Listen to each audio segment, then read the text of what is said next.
The screaming whine of the chainsaw ripped through the afternoon air like a banshee's wail, drowning out the peaceful sounds of the coastal Maine neighborhood. Nathan Wheeler slammed his truck door hard enough to rattle the windows, his jaw clenched tight as he stared at the destruction in his front yard. His knuckles were white where they gripped the steering wheel, and a vein pulsed visibly at his temple. 3 workers in hard hats and safety vests were systematically dismantling the massive oak tree, their oak tree, the one he and Celia had planted 17 years ago on their wedding day, with trembling hands and hearts full of hope. The ancient giant that had watched over their home through countless seasons now lay broken and bleeding sap across the manicured lawn, its century-old roots torn from the earth like exposed nerves, raw and violated. "What the hell, Celia?" Nathan's voice cut through the mechanical noise like a blade as he stormed across the driveway, his work boots crunching on scattered sawdust and wood chips. "We planted that tree on our wedding day. That was our promise tree." Celia emerged from the front door of their colonial-style home, her blonde hair perfectly styled despite the late afternoon hour, designer sunglasses perched atop her head like a crown. She wore that dismissive expression he'd learned to hate over the past few years. The same look she gave the grocery store clerk when her credit card was declined. The same look she'd given him when he'd suggested they needed to talk about their marriage problems. She shrugged with the casual indifference of someone swatting away an annoying insect. "It blocked the view of the harbor," she said, already turning back toward the house, her voice carrying that tone of finality he'd grown accustomed to. Besides, it was getting too big. The roots were probably damaging the foundation. Nathan felt something snap inside his chest. Not the explosive rage he might have expected, but something colder, more calculating, something that made his vision sharpen and his breathing slow. That tree had been their promise to grow old together, to put down roots in this community, to build something lasting. They'd watered it together during the drought of their second year. He'd built Clara's tree swing on its lowest branch when she was 7. Now it was nothing but firewood, destroyed on a whim. "Ma'am?" One of the tree removal workers approached, a stocky man in his 50s with sawdust coating his red flannel shirt and work gloves. Sweat beaded on his weathered forehead despite the cool October air. He held a mud-caked metal box in his calloused hands, turning it over carefully, like it might contain something explosive. "Found this buried real deep in the root system, maybe 8 feet down. Looks like it's been there a hell of a long time. Figured you'd want to see it before we hauled everything away." Nathan took the box, feeling its surprising weight. The metal was corroded around the edges, but still intact, sealed with heavy-duty tape that had somehow survived years of freeze-thaw cycles and root pressure. The size of a large shoebox, it felt substantial, important. Celia had already disappeared inside the house, the screen door slamming behind her with enough force to rattle the frame. She hadn't even glanced at the box. "Any idea what it might be?" Nathan asked the worker. The man shrugged, wiping sweat from his brow with the back of his glove. "Could be anything, really. Sometimes people bury time capsules, family papers, that sort of thing. Had a job last month where we found a coffee can full of old coins. Lady had no idea it was there." He paused, studying Nathan's face. "You okay, sir? You look like you've seen a ghost." Nathan realized he'd been staring at the box with an intensity that probably appeared unnatural. "Just surprised, I guess. Thanks for bringing it to me instead of tossing it with the debris." "No problem. We'll be finishing up here in another hour or so. Just need to grind down the stump and clean up the wood chips." Back in his garage, away from prying eyes and Celia's potential curiosity, Nathan set the box on his workbench and stared at it for a long moment. The garage smelled of motor oil and sawdust, familiar and comforting. Tools hung neatly on pegboard walls, and his motorcycle gleamed under the fluorescent lights. This was his space, the one place in the house where Celia rarely ventured. He pried open the box with a flathead screwdriver, the corroded metal giving way with a screech of protest. Inside, wrapped in multiple layers of plastic bags that had protected them from moisture and decay, were 3 items that would change everything he thought he knew about his life. A letter from Eastwood University's legal office, dated 17 years ago, printed on official letterhead and discussing a maltreatment claim settlement between a student and faculty member. The language was clinical and legal, but the implications were clear.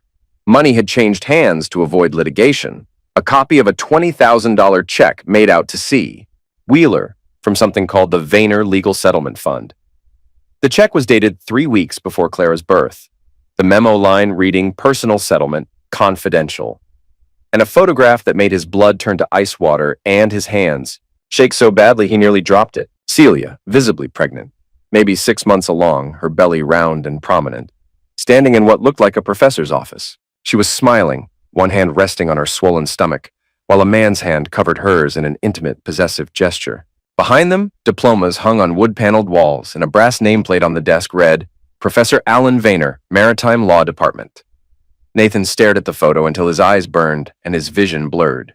Clara had been born exactly 3 months after this picture was taken. He knew because he'd been there, holding Celia's hand during 23 hours of labor, cutting the umbilical cord with trembling hands, crying with joy as he held his daughter for the first time. The timing was perfect. Too perfect. The timestamp on the photo showed it was taken in early February. Clara's birth certificate showed a May birth date, but the pregnancy in the photo looked far more advanced than the timeline would suggest if Nathan was the father. He ran the math again and again, but the numbers didn't lie. They never did. Nathan said nothing to Celia that evening when she asked about the box during dinner. He simply told her it was old garden tools and changed the subject to Clara's upcoming college applications. But everything inside him had changed. Every smile, every casual touch, every I love you now felt like a performance, a calculated deception. This wasn't over. This was just beginning. Nathan drove aimlessly through the winding coastal roads for 2 hours before pulling into the Seaside Motor Lodge, a rundown establishment on the outskirts of town where truckers and seasonal fishermen paid by the night. The neon sign flickered intermittently, casting pink and blue shadows across the cracked asphalt parking lot. The desk clerk, a thin man with yellowed teeth and suspicious eyes, barely looked up from his crossword puzzle as Nathan handed over $60 cash for room 12. "Checkout's at 11, the clerk said, sliding a key across the scarred counter. No smoking, no pets, no loud music after 10 p.m. The room smelled of stale cigarettes and industrial disinfectant, with brown carpet that had seen better decades and furniture that belonged in a 1970s time capsule. Nathan didn't care. He needed somewhere private. Somewhere Celia would never think to look for him. Somewhere he could think clearly without her presence clouding his judgment. He spread the contents of the box across the scratched wooden table under the harsh fluorescent light. Under the unforgiving illumination, he read and reread every document, every detail burning itself into his memory like acid-etching glass. The university letter was clinical in its legal language.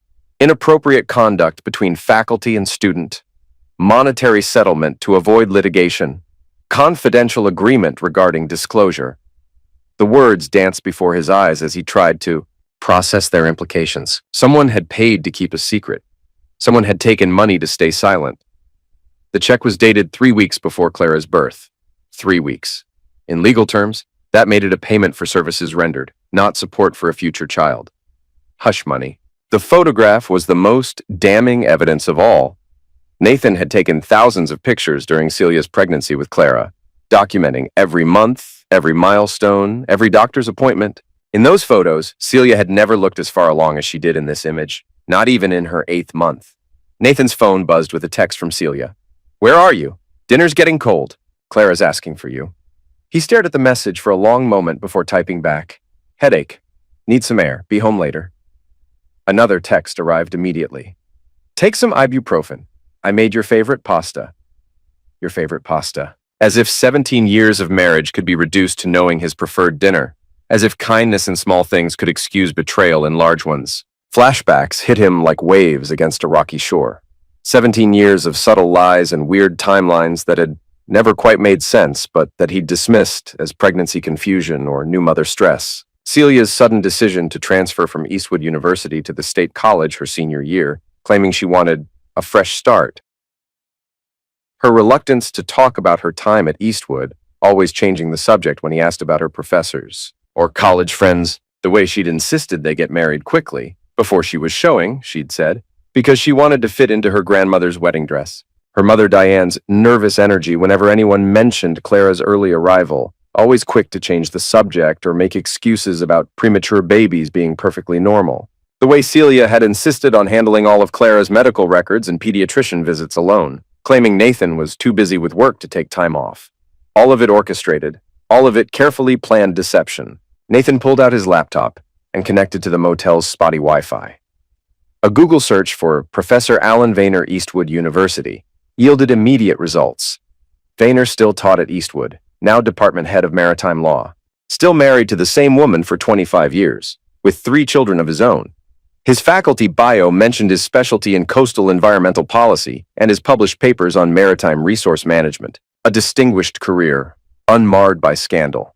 The university website showed Vayner's office hours, his recent publications, even his home address listed in the faculty directory. A man confident enough in his position to maintain complete transparency, or arrogant enough to believe his secrets were buried deep enough to never surface. By midnight, Nathan had a plan forming in his mind. It was methodical, patient, and absolutely ruthless. He'd built his construction business on attention to detail and careful planning. Those same skills would serve him well in demolishing the lies that had shaped his life. First, DNA test to confirm what his heart already knew, but his mind needed proven beyond doubt. Second, track down Professor Vayner and get the complete truth about his relationship with Celia. Third, uncover exactly how long Celia had been lying about everything else in their marriage. Fourth, document everything with the thoroughness of a criminal investigation. He researched phone monitoring software, reading reviews and comparing features like a man shopping for power tools. By 2 a.m., he downloaded an app called Family Guard and created a hidden cloud account under a fake name. The software was designed for parents monitoring their children's phone usage, but it would work just as well for monitoring a lying spouse. When he finally returned home at 3 a.m., Celia was asleep, her breathing deep and regular. She looked peaceful in the moonlight filtering through their bedroom curtains, almost innocent. Nathan felt a moment of doubt. Was he paranoid? Was there an innocent explanation for everything in that box? Then he remembered the photo, the intimate way the professor's hand had covered Celia's pregnant belly, and his resolve hardened like concrete setting in cold weather. He quietly synced Celia's phone to his monitoring system, installing invisible software that would copy every text message, call log, email, and GPS location to his private server. The installation took 15 minutes, and Celia never stirred. As he slipped into bed beside her, Celia stirred and rolled toward him, her hand finding his chest in the darkness. "You okay, baby?" she mumbled, her voice thick with sleep. "You were gone so long. I was worried." Nathan covered her hand with his, feeling the wedding ring she'd worn while carrying another man's child. The metal felt cold against his skin, heavy with the weight of broken promises. "Just tired," Nathan said, staring at the ceiling where shadows from passing headlights moved like ghosts. "Long day." She pressed closer to him, her body warm and familiar against his side. "I'm sorry about the tree thing. I should have talked to you first. I know it was important to you." The admission hung in the air between them, an apology offered too late, with too little understanding of what had really been lost. "It's fine," Nathan said, the lie tasting bitter on his tongue. "What's done is done." But nothing was done. Everything was just beginning. The DNA test kit arrived 3 days later in a plain brown package that Nathan intercepted during his lunch break. He'd had it delivered to his construction office rather than risk Celia finding it at home. The kit was surprisingly simple: 2 cheek swabs, a prepaid envelope, and instructions that took less than 5 minutes to read. Nathan swabbed the inside of his cheek in his truck, sealed the sample according to the instructions, then drove home during Celia's Tuesday book club, the same book club where she'd supposedly been reading Tolstoy every Tuesday for the past 2 years, discussing themes of redemption and moral consequence with her sophisticated literary friends. Except Nathan's phone monitoring software told a different story entirely. The GPS data showed that Celia had spent her last 3 Tuesday evenings at the Harbor View Hotel, room 237, arriving at 6:30 p.m. and leaving around 10 p.m. The hotel charged premium rates for their harbor-facing suites, the kind of place where wealthy tourists stayed to watch the sunset over Casco Bay. Nathan used Clara's toothbrush for the second sample, feeling like a criminal as he scraped DNA from the bristles. His hands shook slightly as he sealed the evidence of his daughter's true parentage, evidence that might destroy the only pure relationship in his life. He mailed the samples from a post office 20 miles away, paying extra for expedited processing. Results in 5 to 7 business days. Meanwhile, the data streaming from Celia's phone painted a picture that made Nathan's stomach turn and his vision blur with rage. She wasn't just cheating now. She'd been systematically unfaithful for years. Multiple affairs, multiple lies, all hidden behind the facade of their perfect marriage and her role as devoted wife and mother. Troy Denham wasn't just her latest lover. He was a regional sales representative for Prestige Marine, a luxury boat dealership with clients up and down the New England coast. According to his LinkedIn profile, Troy was 34, divorced, with a 10-year-old son who lived with his ex-wife in Portland. His company bio described him as passionate about maritime excellence and committed to helping clients find their perfect vessel. Celia had been funneling money from their joint business account to help finance Troy's startup maritime consulting firm. The transactions were small enough to avoid triggering automatic bank alerts. $2,000 here, $3,500 there, always with innocuous memo lines like consulting fees or marketing expenses. But they added up. $23,000 over the past 8 months, transferred in carefully calculated amounts designed to avoid detection. Nathan printed everything, using his office printer during late hours when his employees had gone home. Hotel receipts showed charges for champagne, room service, and late checkout fees. Text messages between Celia and Troy revealed a relationship that had been going on for nearly 2 years, with conversations that made Nathan's skin crawl. Troy, can't wait to see you Tuesday. Booked our usual room. Celia, Nathan's working late again. Sometimes I think he loves that construction site more than me. Troy, his loss is my gain. Wear that blue dress I bought you. Celia, you spoil me. But what if someone sees us? Troy, this town's full of tourists. We're just another couple enjoying the view. Nathan created a digital folder labeled simply Truth and watched it grow larger each day as new evidence accumulated. GPS logs showing Celia's location during supposed work trips to Portland or Boston.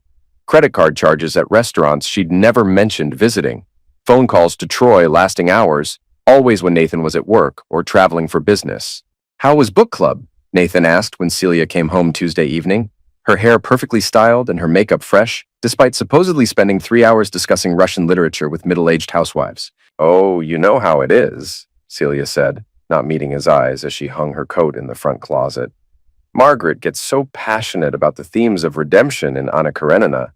We lost track of time discussing whether Levin represents Tolstoy's ideal of moral awakening. Nathan nodded, thinking about the GPS data showing she'd spent those 3 hours at Troy's waterfront apartment, not in Margaret's living room. Redemption's important, he said, watching her face for any sign of guilt or recognition. People should face consequences for their choices. Something flickered in Celia's expression, a brief tightening around her eyes, a hesitation before she answered. But she recovered quickly, smiling with practiced warmth. Exactly. That's what makes it such a timeless story. The way Tolstoy shows that our past actions have consequences we can't escape, no matter how much we might want to. The irony was so perfect it took Nathan's breath away. Here was his lying, cheating wife discussing the importance of moral consequences while living a double life that would make a spy envious. As the days passed, the phone monitoring revealed that Troy wasn't Celia's only secret. She'd been conducting a sophisticated campaign of deception for years. Fake business trips that were actually romantic getaways to Boston and Burlington. Charity donations that were really payments to a private investigator she'd hired to look into. Nathan's own background and business finances, and regular money transfers to an account belonging to someone called C. Morrison. When Nathan traced that name through online records and social media, he discovered it was an account under Celia's maiden name, one she'd kept secret throughout their marriage.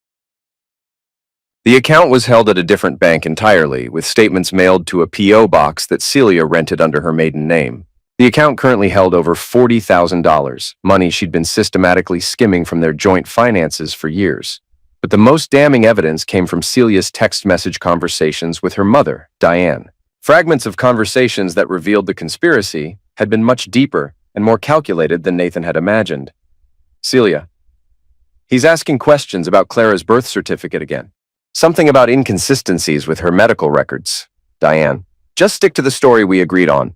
Premature babies are common, and doctors dating can be off by weeks. Celia, what if he finds out about the money? The settlement is public record if anyone knows where to look. Diane, he won't. I made sure that box was buried deep enough. It should have rotted away by now. Celia, you promised me you burned everything. Diane, I tried to. But I couldn't bring myself to destroy it completely. It felt too much like destroying evidence of Clara's real father. Celia, Clara's real father is Nathan. That's what we decided. Vayner was just a seed donor who paid for the privilege. Nathan read that exchange 5 times before the full implications hit him like a physical blow. Diane hadn't just known about the affair and the settlement money. She'd been an active participant in burying the evidence. She'd been protecting Celia's secret for 17 years, lying to Nathan's face at family dinners and birthday parties, watching him love and raise another man's child while knowing the truth. The level of betrayal was staggering. It wasn't just Celia who had deceived him. It was an entire conspiracy involving the woman he'd considered a second mother, the woman who'd walked Celia down the aisle when her own father was too drunk to attend the wedding. The DNA results arrived on a Thursday afternoon, delivered to Nathan's office by express courier. He opened the envelope in his truck in the parking lot, his hands surprisingly steady despite the magnitude of what he was about to learn. The laboratory's conclusion was clinical and absolute. Probability of paternity, 0.00%. Based on genetic analysis, Nathan Wheeler cannot be the biological father of Clara Wheeler. Nathan sat in the parking lot for 30 minutes, staring at the paper that confirmed his daughter wasn't his daughter. Cars came and went around him, people going about their normal lives, while his world collapsed and rebuilt itself in the space of a heartbeat. Clara wasn't his biological child, but she was still his daughter in every way that mattered. He'd been there for her first steps, her first words, her first day of school. He'd coached her softball team and helped her with algebra homework, and held her when she cried about boys who didn't appreciate her worth. Biology be damned. Celia could take away a lot of things, but she couldn't take away 17 years of being Clara's dad. Nathan started his truck and drove to Eastwood University. Professor Alan Vayner's office was located on the third floor of the Maritime Studies building, exactly as it appeared in the 17-year-old photograph. Same dark wood paneling, same built-in bookcases filled with legal texts and maritime law. Journals, same view of the campus quad through tall, multi-paned windows. The man himself had aged gracefully, silver threading through still thick dark hair, wearing a navy tweed jacket with leather elbow patches that probably cost more than most people's monthly rent. Nathan had called ahead that morning, introducing himself as a freelance journalist working on a story about maritime law and coastal development in Maine. Vayner had agreed to meet, probably expecting a puff piece for the university newsletter, or perhaps a chance to promote his latest academic paper. "Mr. Wheeler, please, have a seat," Vayner said, gesturing to one of two leather chairs positioned in front of his imposing oak desk. His office smelled of old books and expensive cologne, with diplomas and awards covering the walls like trophies. "You mentioned you're interested in my work on environmental legislation?" Nathan settled into the chair and set his phone on the desk between them, the voice recording app already running invisibly in the background. "Actually, Professor, I'm more interested in your personal history. Specifically, your relationship with a former student, Celia Morrison, now Celia Wheeler, when she was in your classes." Vayner's pleasant, professional expression froze like ice forming on a winter pond. His coffee mug paused, halfway to his lips, and Nathan could see the man's Adam's apple bob as he swallowed hard. His eyes flicked to the phone, then back to Nathan's face, calculating and wary. "I'm not sure what you're implying, Mr. Wheeler, but I think there may be some misunderstanding." "I'm not implying anything," Nathan interrupted, his voice calm and steady as he pulled out the photograph. "I'm stating facts. This is you 17 years ago with my wife when she was carrying your child." Nathan slid the photo across the polished desk surface. Vayner's face went white as he stared at the image, his hands beginning to tremble slightly as he set down his coffee mug with a rattle of ceramic against wood. "Oh," Vayner said quietly, the single word carrying the weight of years of carefully buried guilt. "Oh, God, I thought she told you years ago." "Told me what, exactly?" Vayner ran his hands through his silver hair, suddenly looking every one of his 58 years. "When the settlement was finalized, when the university agreed to the confidentiality arrangement, she assured me she was going to come clean with whoever she married. She said it was temporary just until she got her life sorted out." "The $20,000 settlement to keep quiet about the affair?" Vayner winced, as if Nathan had struck him. "It wasn't supposed to be like that. Not entirely. Yes, there was an inappropriate relationship. I won't deny that. But when she came to me and told me she was pregnant," he trailed off, staring at the photograph like it might burst into flames. "What happened when she told you?" "I panicked," Vayner admitted, his voice barely above a whisper. "I was married, had my own young children to protect. My career, my reputation, everything was at stake. When Celia suggested the settlement arrangement, it seemed like the best solution for everyone involved." "Suggested? You mean she came up with the idea?" Vayner nodded miserably. "She did her research, found out about the university's discretionary fund for resolving sensitive matters. She presented me with a complete proposal. The amount, the confidentiality terms, even the legal language. It was quite sophisticated for a 21-year-old. Nathan felt a chill run down his spine. This wasn't just youthful indiscretion. This was calculated manipulation. And you agreed? What choice did I have? She made it clear that if I didn't cooperate, she'd go public with everything. The university would have terminated me. My wife would have left me. My children. Vayner's voice cracked. I was terrified. So you paid her $20,000. The university paid it, Vayner corrected quickly, from their legal settlement fund. I never paid her directly. It was all handled through the university's legal department. Nathan leaned forward in his chair, fixing Vayner with a steady stare. But the silence came anyway. She never told me about you or the money. No, Vayner said, his voice heavy with what might have been regret. When she contacted me a few months later to tell me she was marrying someone else, someone who would raise the child as his own, it seemed like the best possible outcome. The child would have a stable father, she'd have financial security, and I could pretend none of it ever happened. Pretend? Nathan's voice carried a dangerous edge. You pretended away your own daughter for 17 years? I tried to, Vayner said quietly. But it's not something you can really forget. There were times over the years when I wondered, when I thought about reaching out, trying to establish some kind of contact, but the agreement was clear, no contact, no acknowledgement. Nathan pulled out a small digital recorder and set it on the desk beside his phone.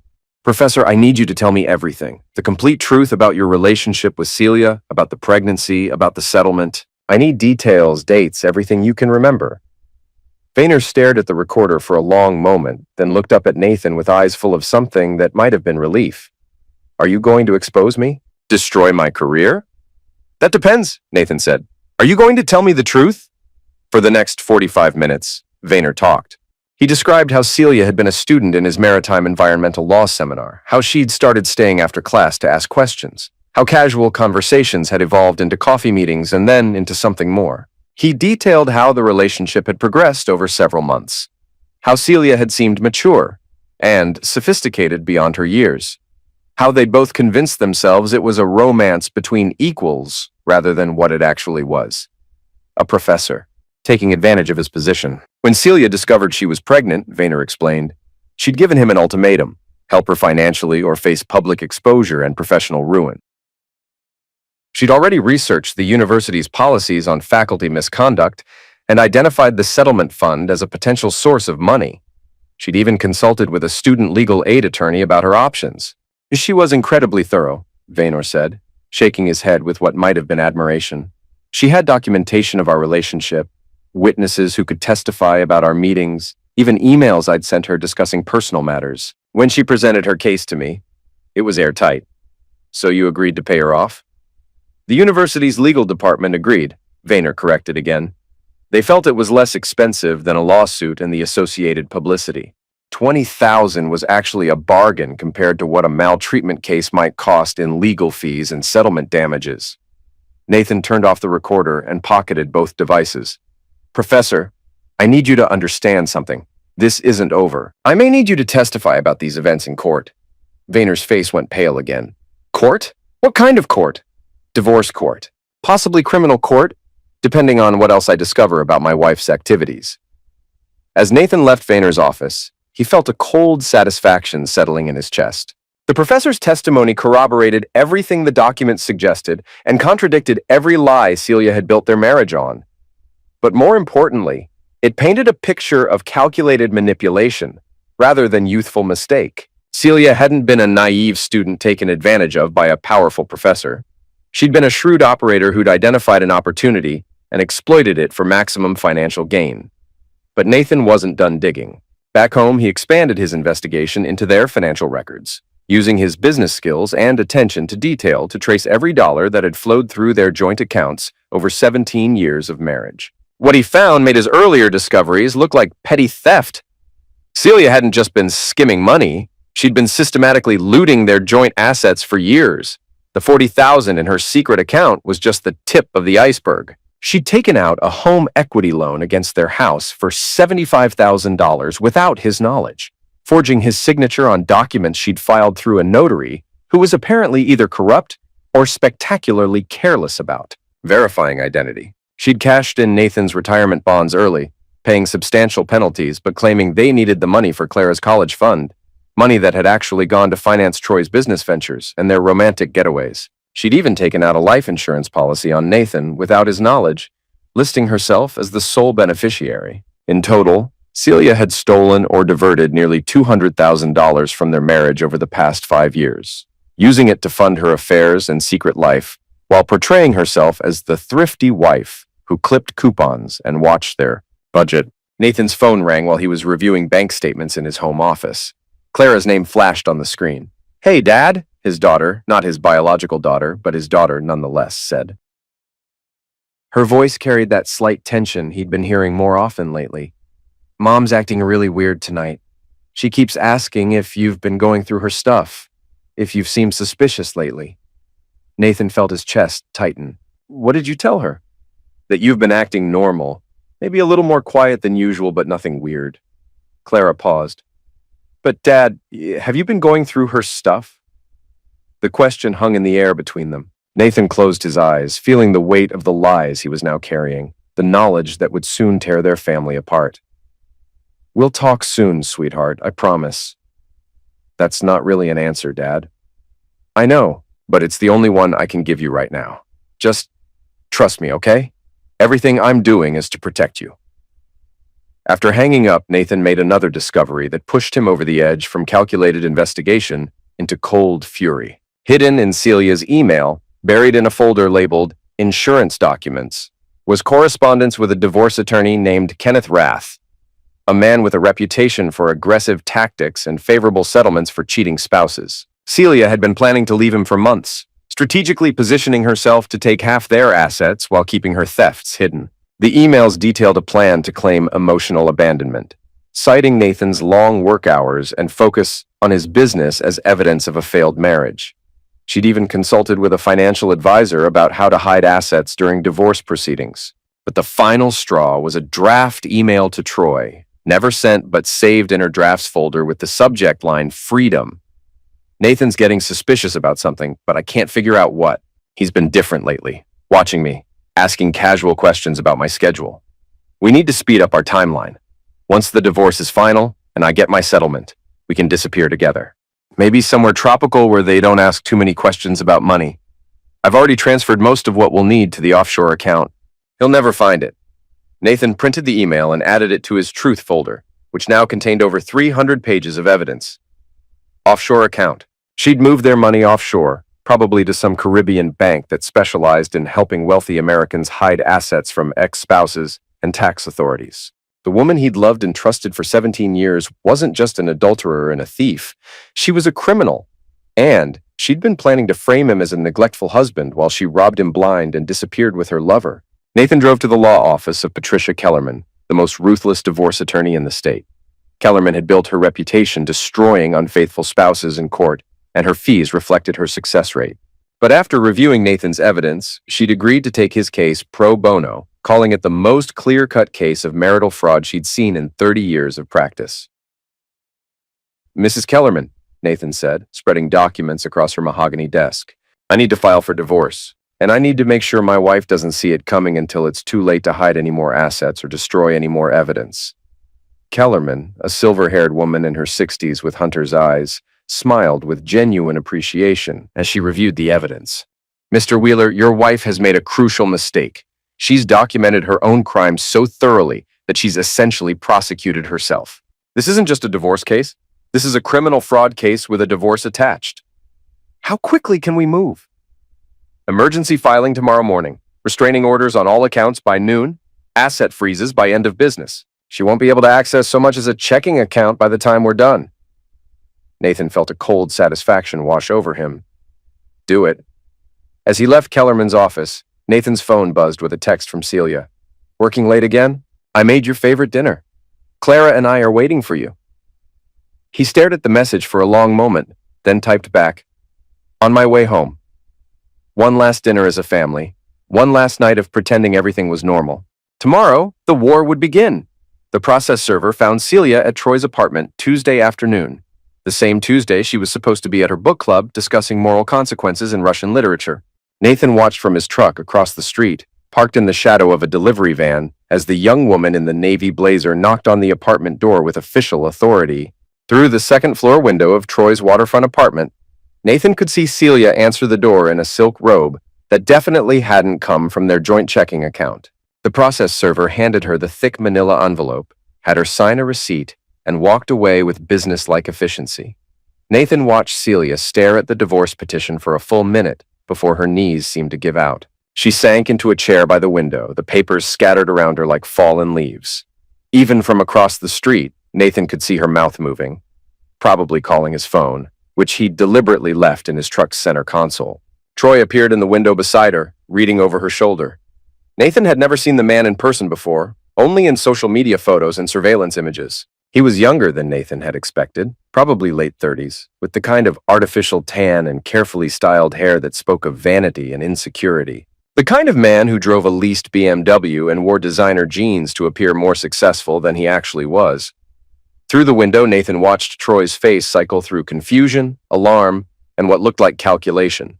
When Troy started pacing and gesturing emphatically, Nathan knew the man was already planning his exit strategy. Guys like Troy didn't stick around when their sugar mama's money train got derailed. Nathan's phone buzzed with the first of what would be 17 missed calls from Celia over the next 3 hours. By the time Nathan arrived home that evening, having deliberately taken the long route through downtown and stopped for gas twice, Celia was pacing their living room like a caged hunter. Clara sat on the couch with her homework spread across the coffee table, but Nathan could tell she wasn't actually studying. Her eyes tracked her mother's movements with the nervous attention of someone watching a snake in a glass cage. Nathan. Celia spun toward him as he walked through the front door, the divorce papers clutched in her white-knuckled fist.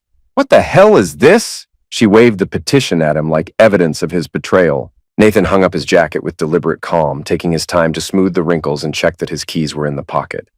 "It's exactly what it looks like, Celia. I'm divorcing you." "But why? I don't understand." Her voice cracked with what sounded like genuine confusion. "We had some problems, sure, but every marriage has problems. We can work through this. We can go to counseling." Nathan looked at her, really looked at her, and for a moment he saw the woman he'd fallen in love with 17 years ago. The college senior with dreams of environmental law and changing the world. The young woman who'd cried when he proposed on the harbor pier at sunset. The new mother who'd stayed up all night singing lullabies to a colicky baby. But then, he remembered the photographs, the bank records, the recorded conversations. The woman standing in front of him was a carefully constructed fiction, a performance that had lasted nearly 2 decades. "Clara," Nathan said, his voice gentle but firm, "I need you to sit down. Your mother and I need to tell you something important." Clara's textbook slipped from her lap as she looked up at him with worried eyes. "Dad, what's going on?" "Mom's been crying and making phone calls all afternoon." Before Nathan could answer, Diane's car pulled into the driveway with a screech of tires on asphalt. Nathan had called his mother-in-law an hour earlier, knowing she needed to be present for what came next. She deserved to face the consequences of her complicity, and Clara deserved to hear the truth from all the adults who had conspired to hide it. "Perfect timing," Nathan said, as Diane hurried through the front door, her face pale with anxiety and something that looked like resignation. "Nathan, what's going on?" Diane asked, though her eyes avoided his face. "Celia called me sobbing, saying you filed for divorce out of nowhere. She said you've lost your mind." Nathan walked to the mantel where he'd placed the metal box that morning. The same box that had started his journey down this rabbit hole of lies and betrayal. He set it on the coffee table in front of Clara with reverent care, like a priest placing a holy relic on an altar. "Sweetheart," Nathan said, sitting on the edge of the coffee table so he was at eye level with Clara, "I love you more than life itself. You are my daughter in every way that matters. But I need you to know something important, and I need you to hear it from me rather than discover it some other way." Clara's eyes were wide and frightened. "Dad, you're scaring me." Nathan opened the box and pulled out the photograph, holding it so only Clara could see it initially. "This was taken when your mother was pregnant with you. The man in this picture is Professor Alan Vayner from Eastwood University. According to the DNA test I had done, he's your biological father." The silence that followed was deafening. Clara stared at the photograph like it was written in a language she couldn't understand. Celia had gone completely still, her face cycling through shock, recognition, and something that looked like relief. Diane had sunk into Nathan's recliner like her legs wouldn't hold her anymore. "What?" Clara's voice was barely a whisper. Nathan gently took the photograph from her hands and showed it to Celia. "Care to explain this, Celia? Or should I let Diane tell us about her role in burying the evidence?" Celia stared at the photo, her face going through rapid changes of expression. Surprise, guilt, calculation, and finally a kind of defeated recognition. Where did this come from?" Nathan's smile was cold as Maine winter surf. "The box, Celia. The one that was buried under our wedding tree. The tree you had cut down without asking me." "What box?" Celia's confusion seemed genuine, which only made the revelation more satisfying. "I don't know anything about a box." Diane made a sound like a dying animal, a low moan that seemed to come from somewhere deep in her chest. "Oh God! Oh no, no, no!" Nathan turned to his mother-in-law with carnivory focus. "Tell them, Diane. Tell them what you did 17 years ago." Diane's hands were shaking so badly she could barely form words. I buried it. I was supposed to destroy everything, but I couldn't. I thought maybe someday." "You what?" Celia's scream could probably be heard 3 houses away. "You were supposed to burn everything. Every document, every photograph, every piece of evidence. That was the plan." "I tried," Diane cried, tears streaming down her face. "I stood in my backyard with a metal trash can and lighter fluid ready to burn it all. But when I saw that photograph of you pregnant looking so happy, I couldn't destroy it completely. It was proof that Clara had a father, even if it wasn't Nathan." Clara stood up abruptly, the photograph falling to the floor like a discarded playing card. "So my whole life is a lie?" Before anyone could answer, she ran from the room. Nathan heard her feet pounding up the stairs, heard her bedroom door slam with enough force to rattle the windows. Celia turned on her mother like a hunter finally cornering its prey. "You ruined everything. 17 years of keeping this secret, and you sabotaged it from day one." "No, Celia," Diane said, her voice gaining strength as her tears continued to flow. "You ruined everything. I couldn't destroy the truth completely. Some part of me hoped you'd find the courage to do the right thing eventually." "The right thing?" Celia spun to face Nathan, her composure completely shattered. "You planned this. You orchestrated this whole thing. The tree, the divorce papers, having my mother here, it's all calculated." Nathan's calm never wavered, though inside he felt like a dam holding back an ocean of rage. "No, Celia, you planned this. 17 years ago, when you decided to build our marriage on lies. I just uncovered what you buried. You have no idea what it was like." Celia was screaming now, her carefully maintained facade cracking like ice in a spring thaw. "I was 21, pregnant and terrified. Vayner was my professor. He had all the power, and when I told him about the baby, he threatened to ruin my academic career if I didn't keep quiet about the relationship." Nathan pulled out his phone and queued up the recording of his conversation with Professor Vayner. "That's interesting, because he told me a different story." Vayner's voice filled the room through the phone's speaker, calm and professorial. "Miss Morrison, Mrs. Wheeler, initiated contact with me after discovering her pregnancy. She explicitly stated that she intended to marry her boyfriend and needed money to start her new life. The $20,000 was her suggestion, not mine." Celia's face went white as the professor's recorded voice continued, contradicting every word she'd just spoken and revealing her as the calculating manipulator she'd always been. "He lied," Celia protested, but her voice lacked conviction. "He's trying to protect himself. So you took his money and lied to me instead," Nathan said when the recording ended. "I was protecting us, protecting Clara. You were a good man, Nathan. And I knew you'd be a better father than Vayner ever could be." Celia's voice cracked with desperation. Nathan stood up and walked to his desk, pulling out a thick folder that had grown substantially over the past weeks. "Should I tell Clara about Troy Denham, about the money you've been stealing from our accounts? About your plans to disappear to somewhere tropical once you clean me out in the divorce?"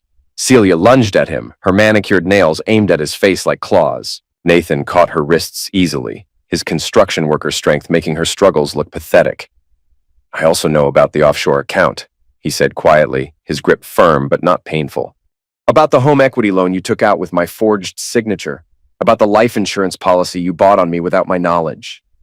Celia went limp in his grip, her fight evaporating as she realized how completely she'd been caught. Her carefully constructed world was collapsing like a house of cards in a hurricane. "How long have you known?" she whispered. "Long enough to document everything," Nathan said, releasing her wrists.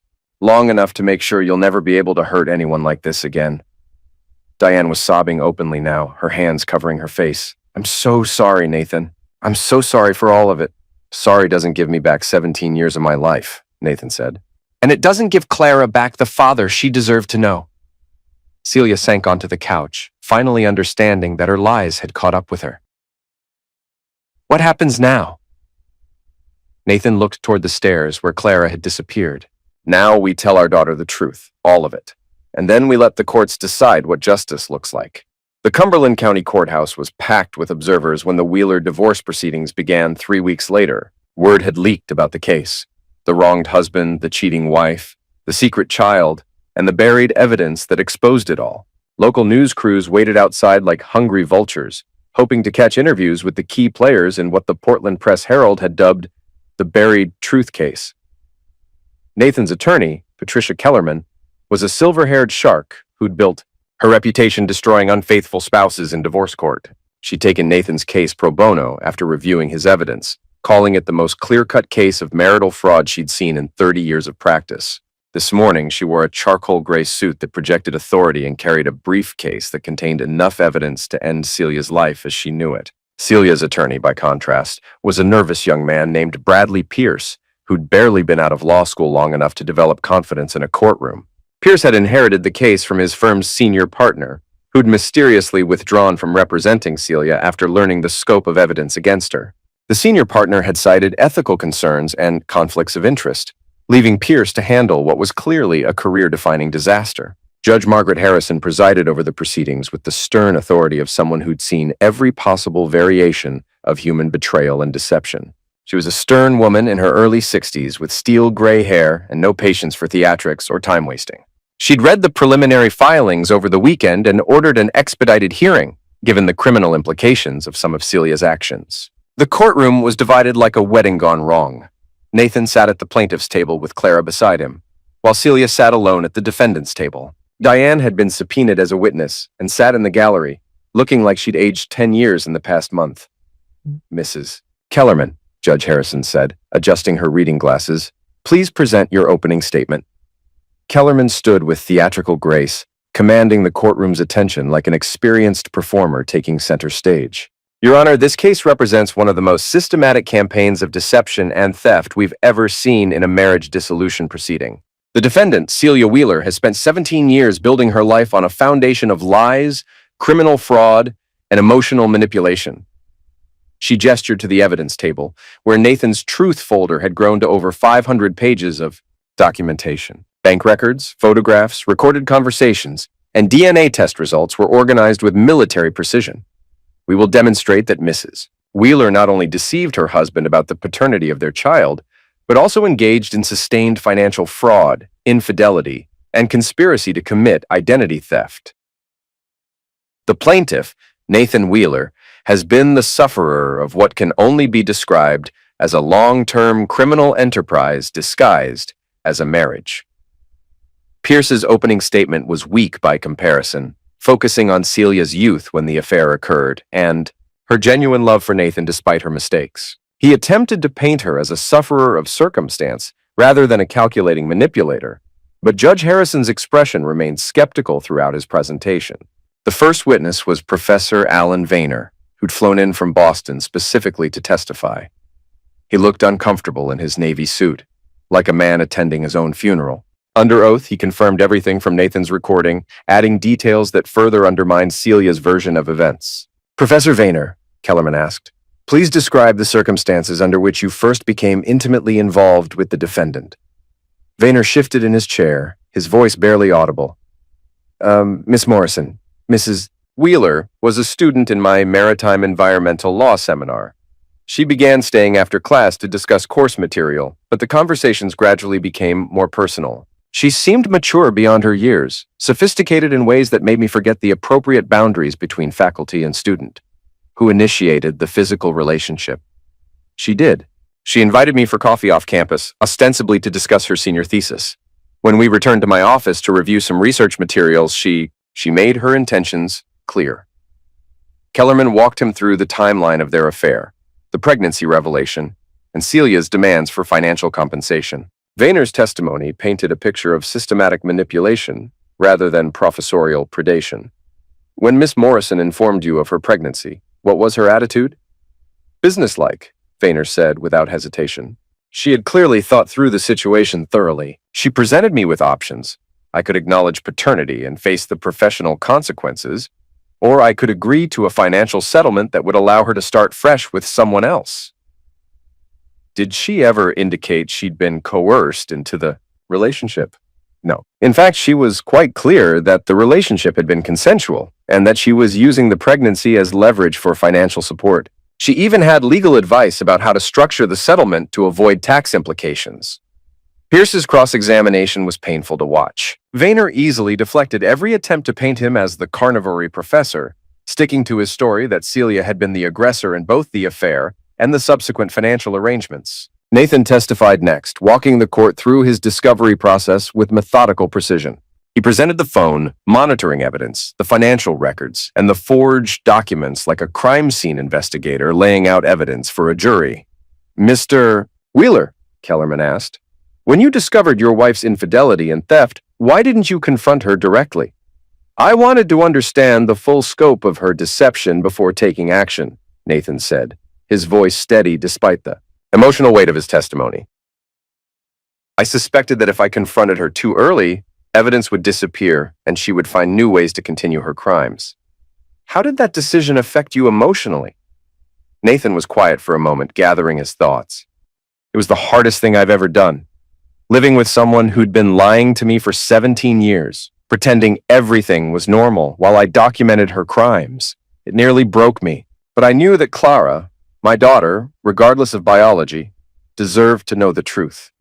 And I knew that Celia's sufferers deserved justice. Sufferers plural, Mr. Wheeler? Myself, Clara, my mother-in-law who was pressured into participating in the cover-up, and Troy Denham, who was being used for his money just like Professor Vayner was used for his. The most devastating testimony came from Diane, Celia's own mother. Under subpoena, she had no choice but to reveal the full extent of the conspiracy that had shaped 17 years of lies. Mrs. Morrison, Kellerman said, please tell the court about your role in concealing evidence of your daughter's affair and the resulting pregnancy. Diane was barely holding herself together, her voice shaking as she spoke. I helped my daughter bury that box because I was afraid of scandal, afraid of judgment, afraid of losing our place in the community. But I never destroyed it because I prayed that someday Celia would find the courage to tell the truth.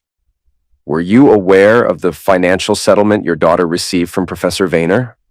Yes, she showed me the check, told me it was for Clara's future. I wanted to believe it was the right thing to do. Did you know about your daughter's ongoing infidelity during her marriage to Mr. Wheeler? Pierce objected, but Judge Harrison overruled him.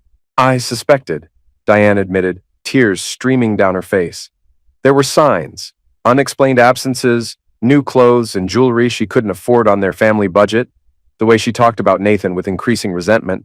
But I chose to believe her lies because it was easier than facing the truth about what kind of person I'd raised.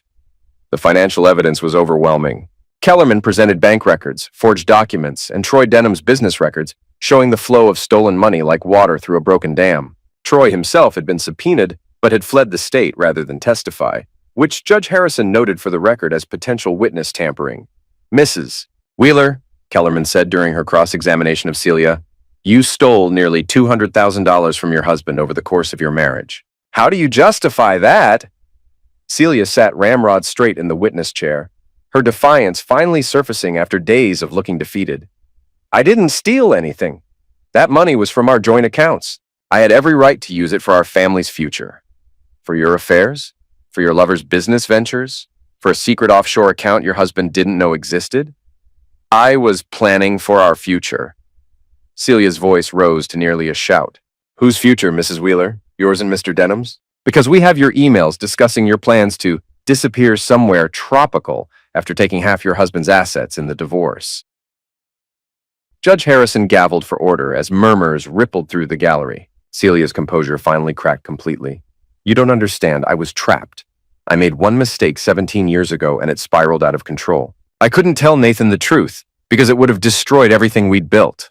So instead, you decided to destroy him. That's not what I meant to do. But that's what you did, isn't it? You built your entire marriage on fraud, theft, and lies. You let your husband raise another man's child while you systematically robbed him blind. And when you got bored with him, you planned to abandon him and take everything he'd worked for. Celia broke down completely, sobbing into her hands while Pierce tried futilely to object to Kellerman's characterization. But the damage was done. Celia had admitted to everything on the record. The final witness was Clara, now 18 and legally able to speak for herself. Nathan had tried to spare her from testifying, but she'd insisted on having her say. Clara took the witness stand with quiet dignity, wearing a simple black dress and carrying herself with poise that belied her age. When she spoke, her voice was clear and steady. "I love the man I've called my father for my entire life," Clara said, looking directly at Nathan. "Biology doesn't change the fact that he's been there for every scraped knee, every school play, every moment that mattered. What my mother did was unforgivable, but it doesn't change who my real father is." Pierce tried to get Clara to express sympathy for Celia's situation, but Clara refused to be manipulated. "My mother lied to me every day of my life," Clara said simply. "She let me believe in a version of my family that never existed. That's not love, that's selfishness." Judge Harrison's verdict was swift and comprehensive. She awarded Nathan full custody of Clara despite the lack of biological relationship, citing the girl's expressed wishes and Nathan's role as her psychological father.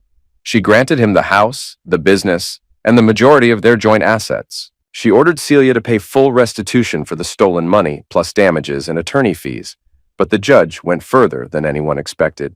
"Mrs. Wheeler," Judge Harrison said, her voice carrying the weight of absolute authority, "your actions constitute criminal fraud on multiple levels. I'm referring this case to the district attorney's office for prosecution. You will surrender your passport immediately and remain in the jurisdiction pending criminal charges." Celia's face went white as the court officer approached to collect her travel documents. "Your Honor, please. You forged legal documents, committed identity theft, and engaged in a pattern of criminal behavior spanning nearly 2 decades, Judge Harrison continued. "The court has no sympathy for your situation, as it was entirely of your own making." As the judge's gavel fell, ending the proceeding, Nathan felt a profound sense of completion. Justice had been served with mathematical precision.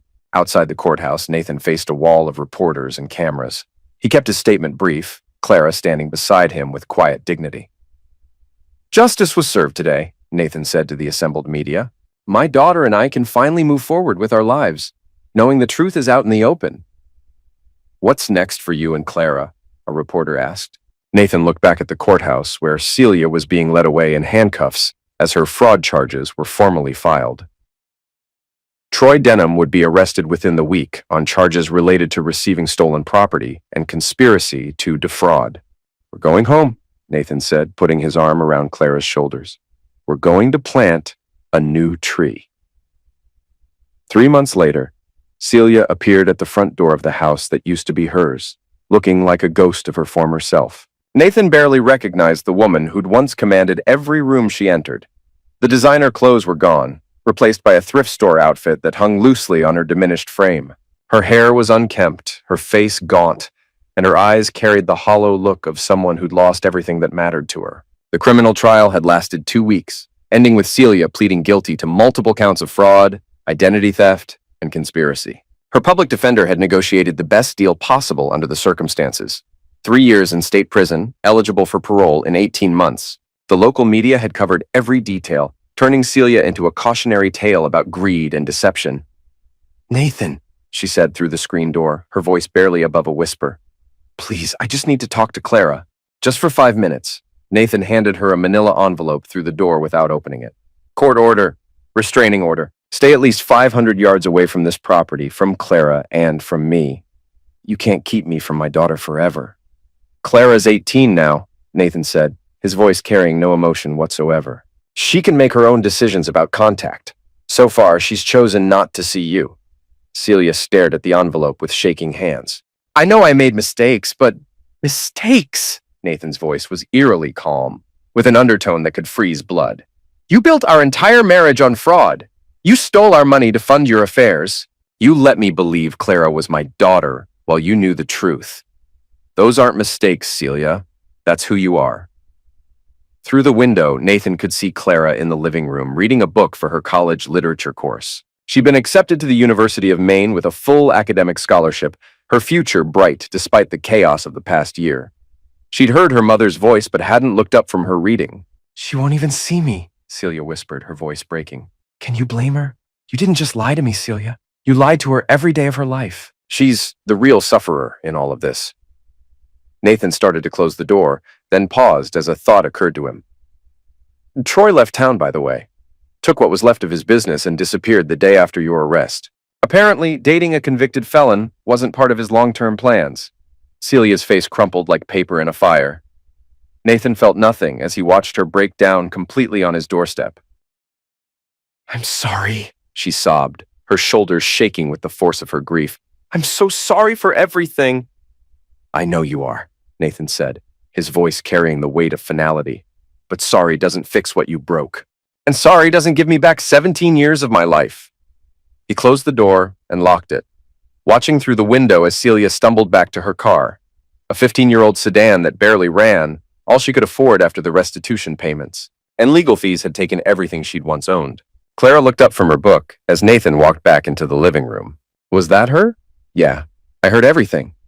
Clara closed her book and looked at him with serious eyes that reminded him of the little girl who used to ask him to check for monsters under her bed. "You know you're still my dad, right? Biology doesn't change that." Nathan sat down beside her on the couch, the same couch where he'd revealed the truth about her parentage 6 months earlier. "I know," he said. "But I also know you have the right to contact your biological father if you want to. Professor Vayner has reached out through his attorney several times. He'd like to meet you if you're interested." Clara considered this for a moment, her expression thoughtful. "Maybe someday. But right now, I have the only father I need." They sat together in comfortable silence, watching the sun set over Casco Bay through the window where the oak tree used to block the view. In the backyard, a new sapling grew in rich soil, a maple tree they'd planted together the day after the divorce was finalized. This tree would grow straight and true, rooted in honesty instead of lies. And when the time came, maybe Clara would plant a tree with her own family, knowing that some promises were worth keeping and some truths were worth waiting for. Nathan's phone buzzed with a text from his attorney. "Appeals court upheld the restitution order. Celia's offshore accounts have been frozen and will be returned to you.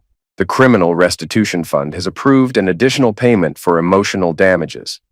It's finally over." Nathan read the message twice, then deleted it without showing it to Clara. She'd find out eventually, but tonight was about moving forward, not looking back at the wreckage of what used to be.